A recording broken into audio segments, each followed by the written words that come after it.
This project is sponsored by PCBWay. From April 15 to June 15, PCBWay is organizing KiCad PCB Design Contest on the occasion of the launch of KiCad 10 with enhanced features and improved workflows.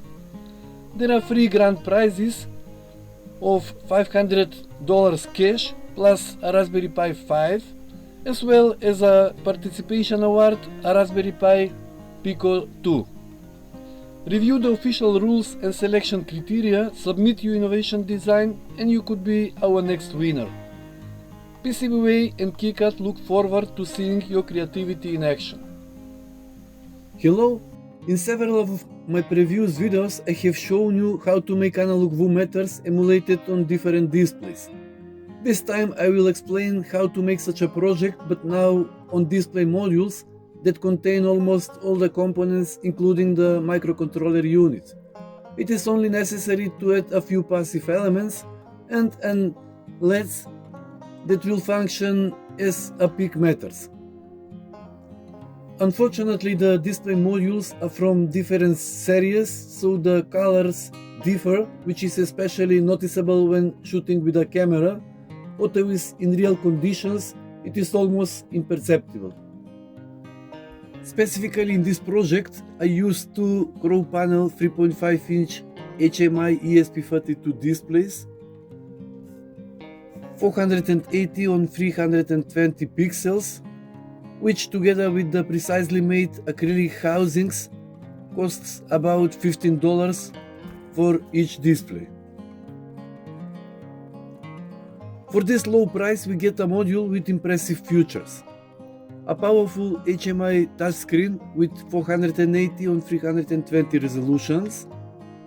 Next, ESP32 module as the main control processor, integrated Wi-Fi and Bluetooth compatible wireless functions, TF card slot, multiple peripheral interfaces,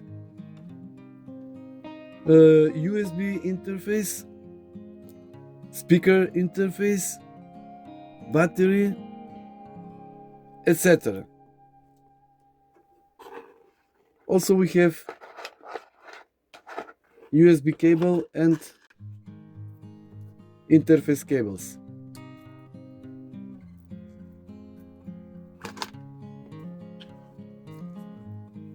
In this project I will use only a small part of these possibilities. As for the several passive components dedicated to the ADC input of the module, the explanation is as follows.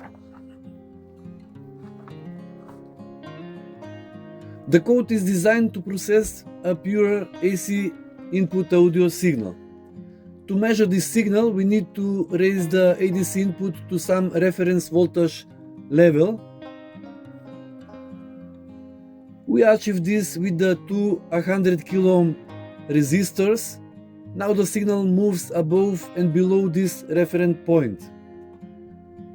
The capacitor blocks any DC component, and the 1 kilo ohm series resistors serves to protect the input from too strong signal. The modules are powered directly from 3.7 volt lithium battery or via the USB Type-C connector. The two channels identical. The advantage of this configuration with two separate channels with their own microcontrollers is the fact that they are totally independent and there is no interference between the channels.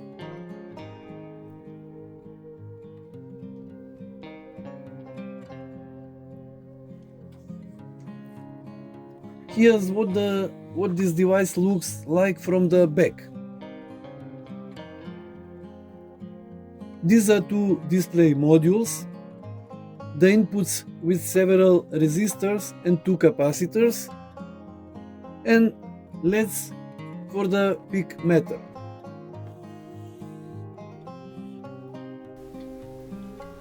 A few words about the code. It is designed in a way that can be very easily modified, allowing us to set custom behavior of the arrows and peak LEDs according to personal preferences. Let me mention that when creating the graphic part, I used LVGL and Squareline Studio, which means that by changing the user interface files, you can very easily create view methods with different faces. First, the pins are defined.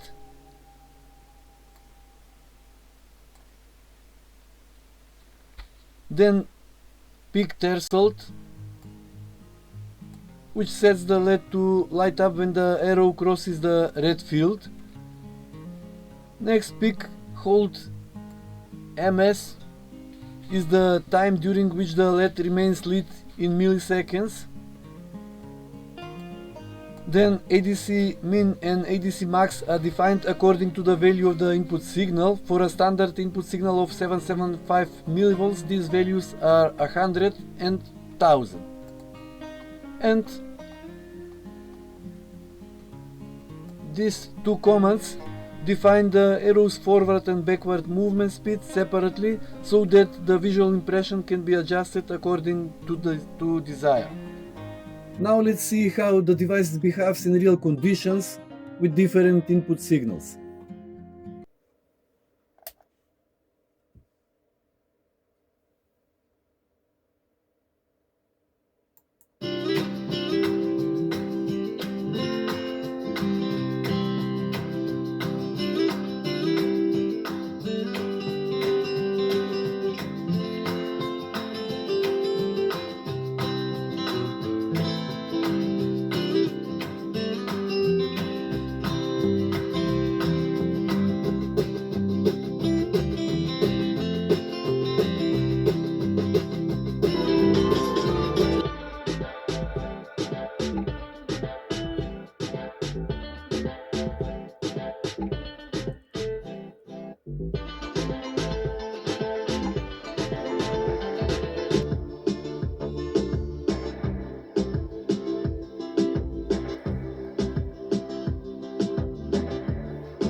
And finally, a short conclusion.